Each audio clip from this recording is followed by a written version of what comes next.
এখনকার পরিস্থিতি একটু বলবেন আসলে মানে পুশব্যাক করা হবে এমন একটা ঘোষণা দেশটার মুখ্যমন্ত্রী দিয়েছিলেন আসামের, এবং এরপর আসলে বিজিবির অবস্থান শক্তভাবে আমরা দেখেছি।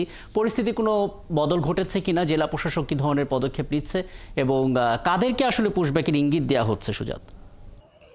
দেখুন রাকিব, আসামের মুখ্যমন্ত্রী হেমন্ত বিশ্ব শর্মা একটি ঘোষণা দিয়েছেন যে তার রাজ্যের যারা অবৈধ নাগরিক আছেন এবং রোহিঙ্গারা আছেন তারা কিন্তু কোনো আইনি তোয়াক্কা না করে সেই সব অবৈধ নাগরিক এবং রোহিঙ্গাদেরকে সরাসরি বাংলাদেশে পুশব্যাক করবেন। এবং আসামের মুখ্যমন্ত্রীর এই ঘোষণার পরপরই কিন্তু সিলেট জেলা প্রশাসন ইতিমধ্যে সমগ্র সিলেট জেলায় যে কয়েকটা সীমান্তবর্তী উপজেলা আছে প্রত্যেকটি সীমান্তে কিন্তু নিরাপত্তা জোরদার করেছে। পাশাপাশি আপনাকে আমি জানিয়ে রাখি যে আমরা বিজিবির সাথে কথা বলেছিলাম, বিজিবি আমাদেরকে জানিয়েছে যে তারা ইতিমধ্যে সিলেটের যে ৩০২ কিলোমিটার সীমান্ত এলাকা আছে সেই ৩০২ কিলোমিটার সীমান্ত এলাকায় তারা নিরাপত্তা জোরদার করেছেন। তবে আসামের এই মুখ্যমন্ত্রীর এই ঘোষণার পর এখন পর্যন্ত কিন্তু আমরা সিলেটের কোথাও কিন্তু কোনো ধরনের পুশব্যাক বা পুশিংয়ের খবর পাইনি। তবে আমরা বিজিবি কথা বলেছিলাম, আমরা বিজিবির সাথে বিজিবি আমাদেরকে জানিয়েছেন যে যে কোনো ধরনের অপতৎপরতা এবং যে কোনো ধরনের ভারতীয় নাগরিক যাতে বাংলাদেশ সীমান্তে প্রবেশ করতে না পারে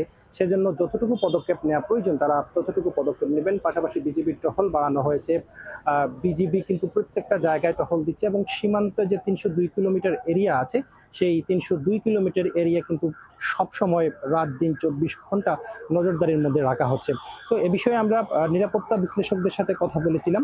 নিরাপত্তা বিশ্লেষকরা আমাদেরকে একটি কথা বলছেন যে যারা অবৈধ নাগরিক রয়েছে ভারতে তারা যদি প্রকৃত পক্ষে বাংলাদেশের নাগরিক হন তাহলে কিন্তু তাদেরকে বাংলাদেশে নিয়ে আসা হতে পারে, কেননা বাংলাদেশ এবং ভারতের একটা বন্ধুত্বপূর্ণ সম্পর্ক রয়েছে। পাশাপাশি ভারতের সাথে বাংলাদেশের একটি বন্দি বিনিময় চুক্তি রয়েছে, সেই চুক্তির মাধ্যমে যথাযথ আইনি প্রক্রিয়া মেনে তাদেরকে বাংলাদেশে নিয়ে আসা হতে পারে। তো এভাবে আসলে সরাসরি ঘোষণা দিয়ে সরাসরি বাংলাদেশের পুশব্যাক করা সেটা আসলে কোনো আইনের মধ্যে পড়ে না, সেটা সরাসরি ইন্টারন্যাশনাল মানবাধিকার লঙ্ঘন। আপনি জানেন যে ইন্টারন্যাশনাল মানবাধিকার লঙ্ঘন রয়েছে এবং এখন পর্যন্ত আসলে কার কি ভূমিকা সেটা নিয়ে নিশ্চয়ই পরবর্তীতে আরও আপডেট আপনার কাছ থেকে আমরা জেনে যাব। সিলেট থেকে বলছিলেন সহকর্মী হোসেন আবেদ সুজাত।